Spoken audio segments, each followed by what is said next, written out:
En nombre del Padre, del Hijo y del Espíritu Santo. Amén. Los santos de hoy, San Mario, Santa Marta y los hijos de ellos dos, San Habacuc o Habacuc, no sé dónde lleva el acento, y San Elifaz, si mi memoria no falla, nobles persas que fueron a rezar a Roma y allí los mataron.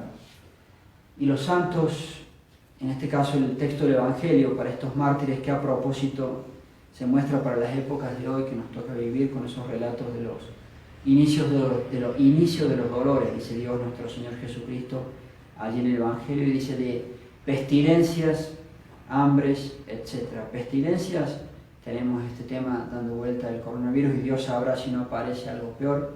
¿Sí? Algunos dicen que esos, perdón que lo diga así, bichos los crean en laboratorios, sabrá Dios, sea como fuera, allí está, y sabrá Dios si no aparecerá algo nuevo, o que la nueva ola, o que el nuevo cepaje, o como quieran llamarlo. Ahí dice Cristo de pestilencias, y después dice hambres, la situación económica creada y que siguen creando con el coronavirus, nuevos encerramientos, cada vez va empeorando más, y sin duda que puede llegar el hambre. Veremos, pero parece que podemos llegar a ser testigos de los hechos previos a la parucía, el inicio de los dolores, y tal vez, con el favor de Dios, ser testigos de la parucía. Esperemos que podamos ser buenos católicos, buenos hijos y estar del buen lado cuando esas cosas ocurren. Ese es el Evangelio de hoy.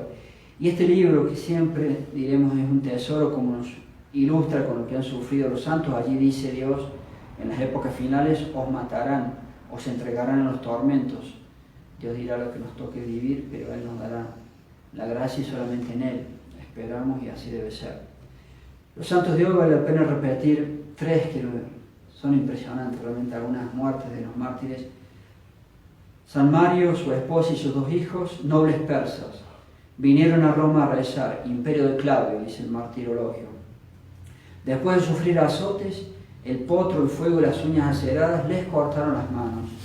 Luego a Marta dieron muerte en la ninfa, los otros fueron degollados y sus cuerpos quemados, los de la misa de hoy. Después está este jovencito, San Germánico, en tiempo de Marco Antonino y Lucio Aurelio, dice el martirologio, hallándose en la hermosa flor de la primera edad, o sea que era un niño. Si dice la primera edad, ni siquiera era adolescente, que podemos llamar la segunda edad. Hallándose en la hermosa flor de la primera edad, condenado por el juez y venciendo por virtud de la gracia divina el miedo, es normal tener miedo, el miedo natural de la muerte, lo venció, sobrepuso el miedo, él mismo provocando a la fiera, que lo tiran para ser comido por las fieras, él mismo provoca. Miren, de tener miedo pasa a tener valor con la gracia santificando, provocando a la fiera que la guardaba y triturado entre sus dientes, bien que se lo comió, triturado entre sus dientes, dio su vida por Cristo, se convirtió en pan verdadero, termina diciendo aquí la letra, pan verdadero, hostia de Cristo, como quería ser también el San Ignacio de Antioquía. Y el último ejemplo, lo decíamos hoy por la mañana, qué nombre tan italiano, Ponciano, San Ponciano dirán los italianos. En Spoleto, el triunfo de San Ponciano. Increíble lo que algunos cuerpos aguantan por gracia de Dios. A quien imperando Antonino mandó el juez Fabián, por odio a Cristo, azotar cruelísimamente con varas, y que después anduviese descalzo sobre brasas. Pero, quedando ileso, suspendiéronle del potro y garfios de hierro, y en tal estado lo arrojaron a la cárcel, donde mereció ser confortado de los ángeles. Y ahora viene el final.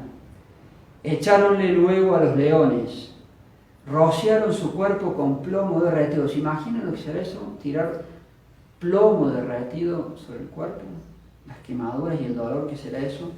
Rociaron su cuerpo con plomo y no murió, con semejante dolor de plomo derretido que le tiren encima. Y por último, le acabaron con la espada. Lo que han padecido estos santos y cuántas cosas tiene este magnífico libro. Y ahora sí seguimos con la explicación del Padre Nuestro. Estamos en la tercera petición. La tercera petición, muy rápidamente, dice: hágase tu voluntad así en la tierra como en el cielo. Y dice así la respuesta: En la tercera petición, hágase tu voluntad así en la tierra como en el cielo, pedimos la gracia de hacer en todas las cosas la voluntad de Dios, obedeciendo sus santos mandamientos con la misma presteza con que los ángeles y santos le obedecen en el cielo. Para poder pedir y ser coherente, hágase tu voluntad, cumplir con la voluntad de Dios. Y la voluntad de Dios pasa en forma muy principal por la obediencia a los que son nuestros mayores por naturaleza, papá, mamá, etc. Y los mayores en la fe, espiritualmente, a los sacerdotes. Muy común que el padre diga a alguien, haz esto y hacen lo contrario después. El cumplimiento, hágase tu voluntad, hágase tu voluntad. La voluntad de Dios pasa en forma muy principal por obedecer a los legítimos pastores, sacerdotes que guarden la fe, se entiende, obispos que guarden la fe, etc. Y dice también la pregunta, pedimos la respuesta, pedimos además la gracia de corresponder a las divinas inspiraciones y de vivir resignados a la voluntad de Dios cuando nos enviare a alguna tribulación. Y parece que este año va a ser un año duro con todas las cosas, ¿cómo llaman? Las tribulaciones que vamos, parece, a sufrir. Veremos. 299. ¿Es necesario que cumplamos la voluntad de Dios?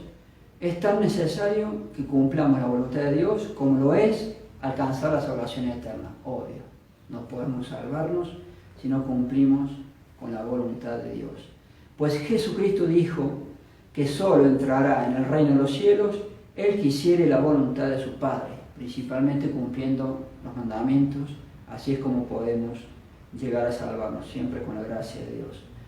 Siguiente pregunta, ¿de qué manera podemos conocer la voluntad de Dios?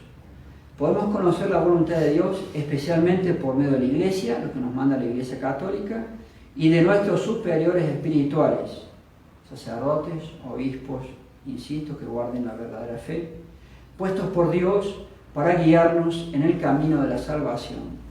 También podemos conocerla por las divinas inspiraciones y por las circunstancias en que Dios nos ha colocado. Y miren si las circunstancias que Dios nos ha colocado en este siglo XXI, año 2020, ahora año 2021, si no nos marcan algo de la voluntad de Dios para nosotros. Y última pregunta por hoy, con eso acaba la tercera petición. Debemos reconocer siempre la voluntad de Dios en las cosas así prósperas como adversas de esta vida. Esto que se presenta parece que va a ser duro, son dolores de parto, dice Dios mismo. Hay que saber reconocer la voluntad de Dios, aunque nos supere, siempre están permitidas para nuestro bien. Y la respuesta dice, en las cosas prósperas como en las adversas, en las malas de esta vida, hemos de reconocer siempre la voluntad de Dios, el cual todo lo dispone o permite para nuestro bien. Padre, pero es que no lo entiendo, ¿por qué me tiene que pasar esto? En esta vida muchas veces no se entiende, pero cuando uno muere, el juicio mismo, que es instantáneo, es una explicación de la vida y por qué me pasó tal o cual cosa. Allí sí que entenderemos y esperemos que podamos morir bien en estado de gracia para poder salvarnos. Ave María purísima, sin pecado concebida María Santísima. Padre, del Hijo y del Espíritu Santo. Amén. Amén.